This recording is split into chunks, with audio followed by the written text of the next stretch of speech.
కూడా చేయడం జరిగింది. కానీ పోలీస్ జులుంతోని ముఖ్యమంత్రి గారి ఆదేశంతో చేస్తున్నట్టు మాకు సమాచారం అందింది. స్పీకర్ గారు ఆదేశించినట్టు అనిపించలేదు. మళ్ళీ ఒకసారి మీడియా ద్వారా స్పీకర్ గారిని అడుగుతున్నాం, మాకు ఈ గొంతు విప్పే అవకాశం ఇవ్వరా? మీరు ప్రధాన ప్రతిపక్షమైన బీఆర్ఎస్ పార్టీని మీరు అసెంబ్లీలోకి రానివ్వరా? మరి ఇదే టీషర్ట్ రాహుల్ గాంధీ, ప్రియాంక గాంధీ పార్లమెంట్ లోకి వేసుకెళ్ళినప్పుడు తప్పు లేదా?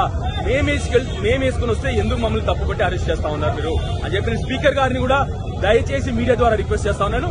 మీడియా రిక్వెస్ట్ ఏంటంటే స్పీకర్ గారిని ఈ ప్రశ్న అడగాలని కోరుతాం. గతంలో ఇట్లాంటి కార్యక్రమాలు కూడా చేపట్టారు, రైతులకు సంబంధించి కావచ్చు, ఇట్లాంటి అన్ని కూడా చేశారు కదా, ఈ రోజు ఎందుకు లోపలికి అలౌ చేయట్లేదు?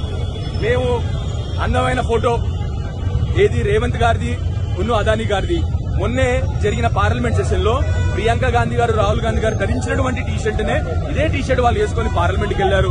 అక్కడేమో ఢిల్లీలో ఏమో వాళ్ళని పార్లమెంట్ రాణిస్తారు. అదే కాంగ్రెస్ ప్రభుత్వం ఇక్కడ మమ్మల్ని నిర్బంధించి మమ్మల్ని లోపల రానియట్లేదు. మేము ఏమడుగుతా ఉన్నాము? రాహుల్ గాంధీ గారు అడిగిన ప్రశ్న అడుగుతున్నాం. అదానీ గారికి, రేవంత్ గారికి అక్రమ సంబంధం ఏంటి అని అడుగుతా ఉన్నాం. దాని గురించి మేము టీషర్ట్ వేసుకొని వెళ్తున్నాం. పార్లమెంట్ లో అక్కడ వాళ్ళని రానిచ్చారు, కానీ ఇక్కడ మమ్మల్ని నిర్బంధించి మా అందరినీ కూడా ఇక్కడ అరెస్ట్ చేయడం జరుగుతా ఉంది. తప్పకుండా మేము మాత్రం ప్రజల పక్షాన 100% ఈ అక్రమ సంబంధం గురించి ప్రశ్నిస్తూనే ఉంటాము. తప్పకుండా ఈ ప్రభుత్వాన్ని మళ్ళీ ఒకటి అట్లే స్పీకర్ గారిని అడుగుతా ఉన్నాను. నేను ఇప్పుడు కూడా రిక్వెస్ట్ చేశాను, స్పీకర్ గారు ఆర్డర్ ఉందా? స్పీకర్ గారు మమ్మల్ని అరెస్ట్ చేయమన్నారా?